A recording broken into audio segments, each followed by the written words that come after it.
Hi, we're back. Hi, everyone. Sorry for that false alarm, but we wanted to take President-elect Biden's speech and watch that. We wanted to take it. I was watching it before we talked to NEAL KATYAL about what's going on with Bill Barr and what we can expect in the 37 days until Joe Biden is inaugurated. And hold on 2 seconds. Neil isn't here yet. Hopefully he will be momentarily. Anyway, nice to see you all. Thanks for being here.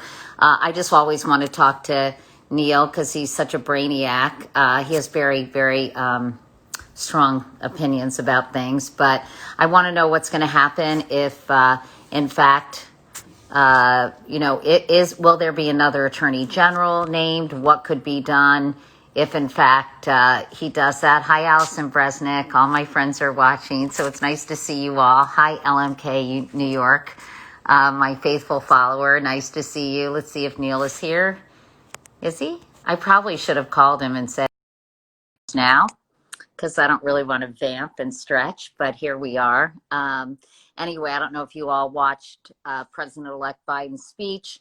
It is official. The Electoral College was counted today, and he is now officially the next president of the United States. And he said he's ready. That's right. And he also actually kind of outlined all the steps that President Trump took to try to discredit this election, whether it was his head of cybersecurity who said it was the safest, most secure election in history, whether it was challenging the results in a whole panoply of lawsuits, which were unsuccessful. And now I think he's basically saying, let's get on with it and unite as a country and work together to solve some of these problems. Meanwhile, the first doses of the vaccine have now gone out to, and we saw some frontline workers who were getting the vaccine already. Neil is here. Oh, Neil is here. Hi, Neil. There you are. Hi, Neil. Okay, he's coming. Sorry for the delay, everybody. I didn't want to be disrespectful to the president-elect and be doing this. Hi, Neil. Sorry. I'm sorry about that false start. I was just telling everyone I didn't want to be disrespectful to the president-elect. I didn't realize. Heck no. He's the important one, man. Absolutely. By the time we got all situated, we would be going at the exact same time. But anyway, a lot of people are watching courtside and appreciate your perspective every night, Neil, something you do on your Instagram feed. But, when I heard late this afternoon that Bill Barr was resigning or was fired, it's kind of unclear what exactly happened. But apparently the relationship between him and President Trump was fraying over the last few weeks with his refusal to kind of say, we stand with you. We think the election has been rigged, and following that whole narrative. So he's gone 37 days until the inauguration. So I just wanted you to kind of brief everybody on the tenure of William Barr, how you would assess it, and what happens now. Well, I would assess the tenure of William Barr with one word: disgrace. I think he will go down easily as the worst attorney general in our lifetimes, perhaps ever. He really defiled our proud Justice Department, which is our crown jewel. I've got to work there twice, and the career men and women who are there are just extraordinary, and they do things in a non-political way, which I know in this day and age seems so quaint. I mean, I remember, one of my mentors, David Margolis, he used to come in every Saturday and print all of his emails for the week just to make sure that they were retained somewhere for history and for, in case there were any investigations or anything else. Like, that's the type of people who work there. And Barr spit on those people. I mean, he denigrated them publicly and said, I'm the attorney general. Why should I be bound by what, or listen to what some career folks think, as if he knew best. And, whenever he did stuff, he got it so wrong. Like, he summarized the Mueller report in a way that, if one of my students summarized a book that way or a legal case, I would think I would give them an F. He coddled the president's friends like Michael Flynn. And, most of all, an attorney general is supposed to protect us. And this is a guy who facilitated the tear gassing of Americans. An attorney general is supposed to protect the most vulnerable. And, in the last years, we've had an epidemic of police brutality against African Americans. What did this guy do? Nothing. If anything, he kind of fomented it. And so, you know, this isn't political, because I think we could have had, and we've had in the past, Republican attorneys general who've been extraordinarily good.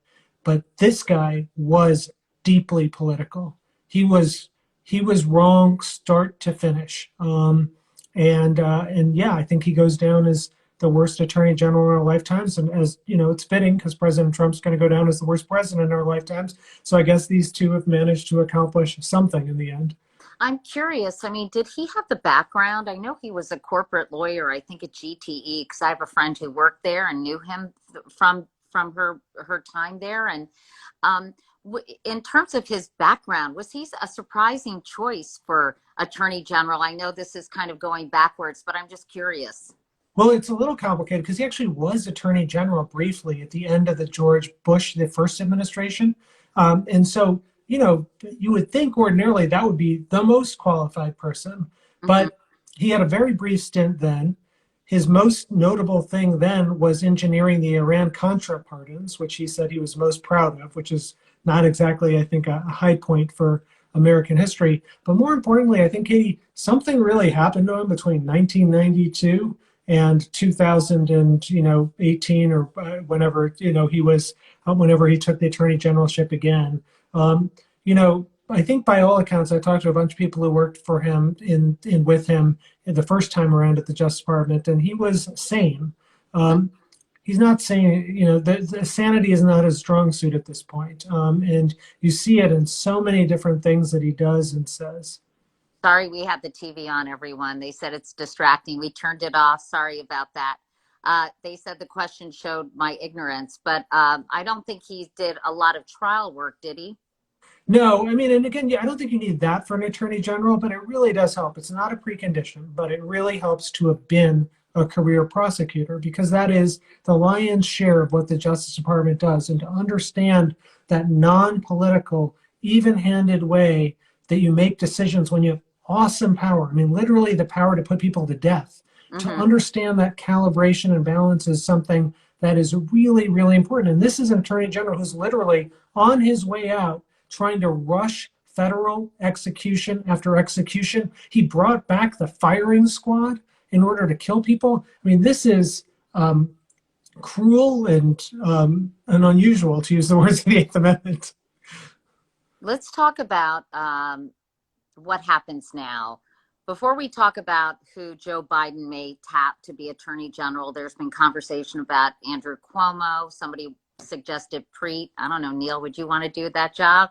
The question is, you know, what kind of chaos could happen between now and then? And will he put somebody in there temporarily? Will it just sit vacant? I mean, what's the deal? Will it give the president more latitude in terms of pardons? Tell us what's on the agenda now. Right. So he's already named a replacement who's the deputy attorney general, the number 2 person, whose name is Jeffrey Rosen, not to be confused with my brother-in-law. Jeffrey Rosen runs the National Constitution Center, a very different one. Brother-in-law. In fact, I just read I've been writing my memoir, and I just read a nice letter he wrote to me. Oh, but this one, we don't know a lot about this deputy attorney general. We know a lot about Barr, which is he did a lot of terrible, destructive things, and this deputy attorney general didn't, by all accounts, try and stop him. But there is something to all these new reports in the New York Times and elsewhere that Trump was dissatisfied with Barr, that he wanted him to do stuff, and so he's been pushed out. So there must be some delta between the new attorney general and the old one. We don't know what it is. And yeah, they can do a lot of destructive things even just in a few days, whether it's pardons or indicting people or issuing reports that tar and feather people. You know, who knows? I mean, with Trump, his vindictiveness and thirst for revenge is Shakespearean in nature. And so, yeah, I am worried about that. But come January 20th, if the Justice Department can make it till January 20th, it's a new day. And I have been here already. I've been getting calls tonight from career men and women at the department who are really worried about what these next 37 days are going to look like. Someone just asked a question I wanted to ask. Can Barr be prosecuted for anything that he did during his tenure as Attorney General? Do you see that there are any prosecutable offenses? You there? I think I've lost you for a bit, but I think you're asking, can Attorney General Barr be prosecuted? Was that the Yeah, question? he did. Do you see that? Do you envision that at all? At least as I understand it, and of course we don't know because the Trump administration is so secretive and hides so much stuff. But so far we don't know that Barr has engaged in any crimes. He's engaged in the most appalling lapses of judgment imaginable, but appalling lapses of judgment are not criminal offenses. So far I know nothing to say that, and I really hope that there isn't, because that would be an incredibly sad day for the country. But it's being Attorney General doesn't give you some get out of jail free card. So, in theory, an Attorney General who breaks the law could be prosecuted. So people are worried. And what does it mean for the pardon process? Can you specifically tell us, what has to happen for the? I mean, does the president have free reign in terms of who he pardons and how and why? And of course, the big question, which you and I have discussed a few times, is can he pardon himself? Does this make it easier for him? Okay, so you talk about the pardon process, and there's like the normal pardon process, and then there's the Trump pardon process, which basically ends with the word Trump. I don't think there is a process. In the Trump administration, it's much more who you know and who your friends are, and which celebrity whispers in Trump's ear if it's not one of his political patrons or something like that. Mm-hmm. So in an ordinary administration, absolutely, the Attorney General, or at least the Deputy Attorney General, signs off on a pardon and says to the White House, we think this has merit. They talk to the prosecutors, read the file, and so on. In this White House, Trump just kind of does it and orders it done for his friends like Sheriff Joe Arpaio or Michael Flynn or whomever.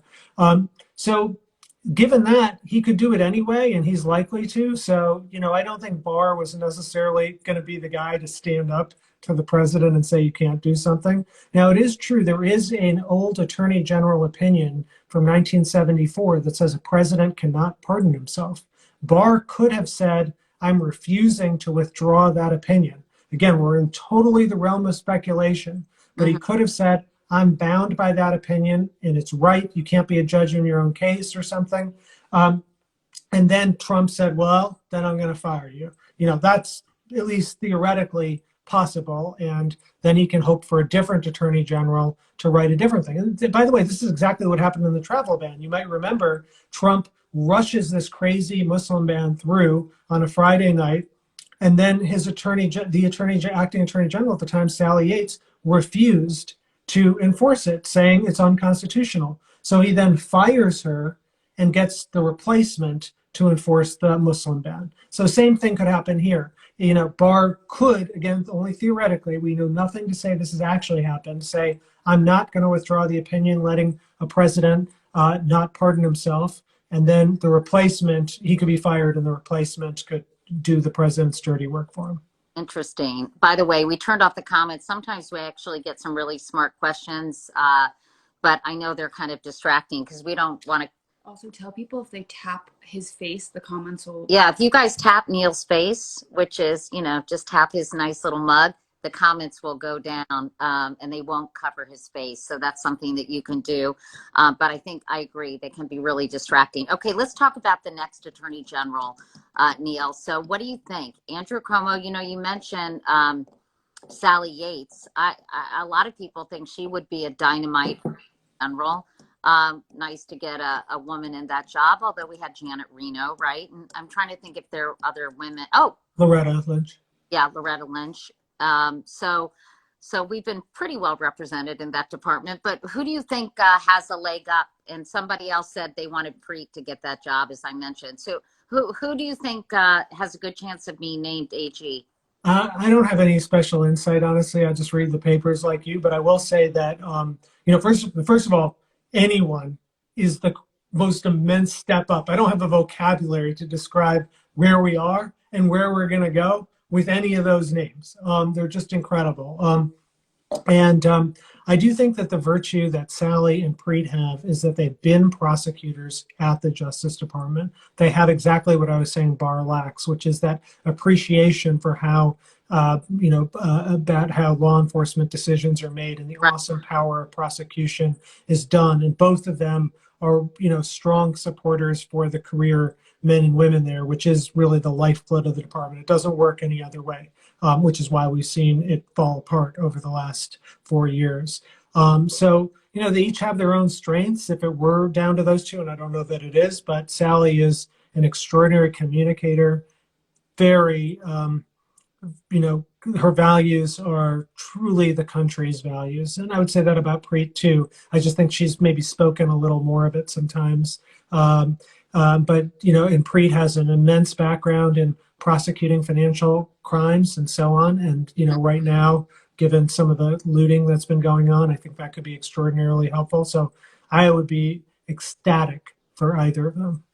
I noticed you didn't mention Andrew Cuomo.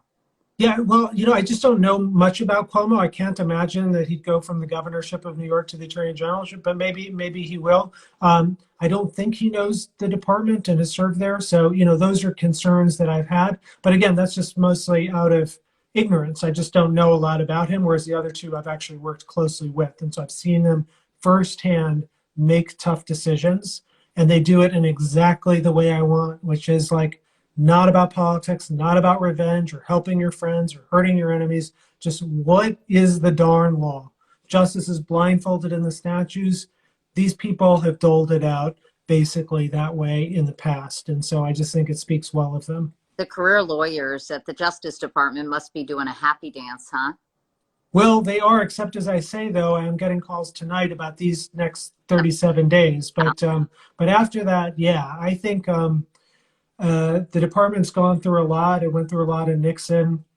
The firing of the 8 U.S. attorneys by George W. Bush was tough, but nothing compared to the relentless assault on the rule of law that has happened at the department, and making career men and women part of that process and making them stand up in court and defend astronomically silly things. So that's going to end regardless of who Biden picks. Before we go, Neil, and I'm going to let you go because I know you got stuff to do, as do I, but what is the status on some of these criminal investigations into Donald Trump's either tax activities or real estate or whatever? Can you just give us a quick update? Do you have any clues from Cy Vance or anyone else?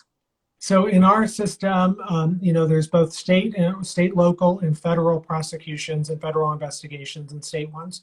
We know that the local state one or Manhattan one is pretty far along. That involves tax evasion by the Trump organization, maybe financial misdealings. The New York Times reported last week that investigation has heated up a lot, and people from Deutsche Bank, the president's lender, have been interviewed by investigators and the like. That's also one that the president has never been able to stop because he doesn't control any part of the local prosecution power. And that was part of the wisdom of our founders. They thought if a federal official is corrupt, well, then we can have a state official go after, and vice versa. If a state official is corrupt, we can have a federal go after. You can't, that person, it's very hard to interfere with those investigations because they're cross-jurisdictional. So the New York one looks pretty significant and far along. We also know that there's a federal investigation that had been going on for a long time. This is the one that labeled Donald Trump individual number one. It involved Michael Cohen, payments to Stormy Daniels. It's kind of like to sound like Stefan on Saturday Night Live, but it had everything in it. In any event, that one appears to mysteriously have stopped when Attorney General Barr became, when Barr became Attorney General, and I'm quite sure it didn't stop because Barr looked into the facts and said, oh, there's nothing here. It can be picked back up, at any time. And so, even if they try and close that file, they might have a new head of the Justice Department, the new Southern District of New York attorney can look at it and pick it back up. Right. Okay. So to be continued, but that you say the New York City one is heated up? Yeah, according to the New York Times, again, I don't know anything beyond what I've read in the papers, but the papers do suggest that that investigation is heated up, and it is pretty significant. I mean, even if you just start at the $130,000 that Trump deducted as a business expense, according to the reports, his payment to Stormy Daniels, that's where, that's embezzling effectively $60,000 from the federal government. And, if you or I did that, I think I know where we'd be looking at through bars. And so, that's a lot of money. And so, and that's just what looks like the tip of the iceberg, because we do know this, Katie. Cy Vance filed papers in the United States Supreme Court that said the investigation's much broader than just that one transaction. And so, to be continued, but it's looking interesting. I forgot to ask my daughter's question. Carrie Monahan wanted to know on January 6th, when Congress, I guess, verifies the electoral college votes, right? And they can actually challenge the results in one or more states. I think it was done in 2004 and 2016, according to my daughter. Will that have, did I get it right, Carrie? Will that have any significance, and could that be another hiccup to that might create an obstacle or barrier for Joe Biden on January 20th? And or is this out of your wheelhouse? Totally in my wheelhouse. And in fact, tonight on Courtside on my Instagram stories that I do every night, I'm going to talk about exactly this. And the answer to your daughter, and it's a fabulous question, is that January 6th is not going to do anything to undo the results of the election on November 3rd. So on January 6th, all those electoral votes that we heard about today and live streamed and all that, they get shipped off to Congress and they're opened. And yes, there's a procedure to challenge that and to say that's not actually the right vote or something like that. But the most important thing, there's only one thing you need to know, which is the Electoral Count Act of 1887 explains what's to happen if there is a challenge. And it says that both the House and the Senate have to jointly agree to disqualify a single state or more states than one. So the House and Senate have to agree. The House is controlled by Democrats. There's no way, even though there are 126 crazy members of the House of Representatives right now, Republicans, who are acting basically seditiously and filing these crazy lawsuits. But, that doesn't matter. That does not a majority make. And they don't. Are you saying that if the House was controlled by Republicans and the Senate was, it's conceivable that Congress could challenge the results in one or more states and ergo could upturn the whole election results? And if so, what the hell, Neil? Yes. Our founders, they did say, people aren't angels and you have to control them with checks and balances. But fundamentally, Katie, they did depend on some good faith by people. And they said, just because someone's of a certain political persuasion or whatever, they just thought they would ultimately do the right thing. And for most of American history, that has been what happened. And then you've got this guy who literally torches those values. And so, yeah, things don't make a lot of sense. Our founders also gave the prosecution power totally to the president, so he could go after essentially anyone. And yeah, they'd have to be convicted, but prosecuting someone is hell on them. And he could have done that to all of his enemies. He was too incompetent to really pull it off. I think he tried, but he could. And it also gives the president the full pardon power to pardon anyone, which he's used willy-nilly to pardon his friends. So they assumed some good faith. And this president, of course, has spit on that concept of good faith. But, in future presidencies, I think we should generally be all right. And then there's the question, do we need some sort of systemic reform? Because once someone does it once, it's hard not to do again. I was going to say, will this prompt some legislation, some restrictions on the executive branch so that in the event this happens again and someone tries to really push the envelope, and that's putting it nicely and mildly, that he or she would not have as much leeway to do so? And do you think that that's necessary? I do, and we're starting to develop, my group is starting to develop some legislation. The problem is a lot of this is constitutional in nature, and you need a constitutional amendment actually to do, like the pardon power, the prosecution power. So, but there are a lot of other things you can do, and at least you can shine sunlight and make sure that good decisions are made, and you can try and have how the House and Senate use their spending power sometimes to try and rein in presidents. So there are things you can do that we're not doing right now, but some of it is going to require an amendment. And, it goes all the way back to the Electoral College, which is totally anachronistic at this point and requires an amendment too. Yeah. Well, So, this is plenty to talk about on courtside. yes. So, Well, it's always great to get your perspective. If anybody wants to sign up for Wake Up Call, my daily newsletter will be putting a link to this conversation if you want to share it with anyone, and you can check my Instagram feed. We're going to preserve this if anybody couldn't join us live. Oh, go to katycouric.com to sign up for my newsletter. Neil, I know you're enjoying reading it every day. Our motto is open it even if you don't read it. I'm kidding. Read it. well, thank you so much, and thank your lovely daughter for the fabulous question. It's always a privilege. That's Neil. I think she should be a lawyer. There she is. But she is working for Reuters right now, and is got a lot of work correcting. Am I allowed to say this? No. Oh, never mind. Okay. Top secret. Okay, Neil, thank you. Yeah. Bye, everybody. See ya.